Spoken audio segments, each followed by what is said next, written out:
All right, so let's see here. So we have a clarification of if I was to read something, if somebody was to ask me to read something to me, and then I was to ask clarification and interpretation questions. They were to inaccurately clarify and misinterpret after asking me to read something. What would you do? You would say, well, I wouldn't. That would be like, probably would be a violation of the person's, reason for existing in the world, so to speak. There's a reason for everything. That being said, this week's Torah portion, Reeah, is interesting because we have this is where there's Mount Gazal and two mountains that were like a prohibition to the Jewish people. And Hashem tells the Jewish people, if you take heed to my ordinances, you'll basically survive, so to speak. And so there's a whole thing, there's a whole process in Reeah that discovers where the heirs of the other nations, mainly the Canaanites, caused the Jewish people to actually survive. As it says in the Torah portion before that, it says it's not because of the Jewish people's righteousness that they prevail.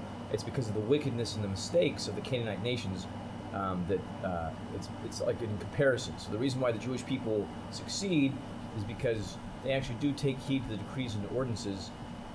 And furthermore, Hashem, the Master of the Universe, discovers a way to actually prosecute successfully all the previous mistakes of the other nations. Hence, basically slaughtering, so to speak, the nation's entity, so that way it doesn't occur again, and they can modify themselves appropriately. And the correlation in the modern age, so for example, if there's a company or two that sometimes they work together, and I'm a small startup company, and these companies maybe have taken things in the past and used those to grow their company, and then try to do unsavory things to you as a company, and to use, they're the quote unquote the incumbent, so to speak, or the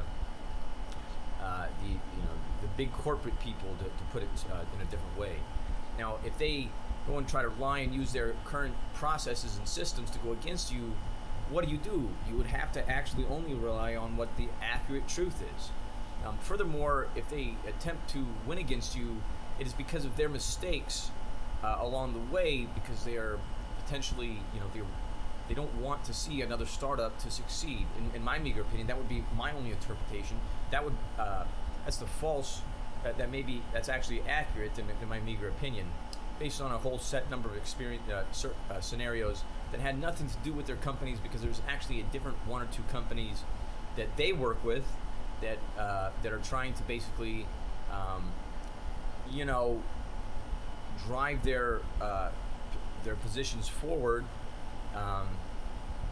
to succeed or not succeed in as far as the agreements that they have with their companies. So in other words, it's a little bit to me it's clear cut, the violations consistently by these other companies, so on and so forth, and hence it's because of the wickedness that they would fail, and their previous ways that so Hashem, Master of the Universe, comes along and says, let me see if I can correct these people successfully. And in return, those two mountains that existed were saying that this person had learned directly from at Mount Sinai. These other two mountains were foreign. It was something.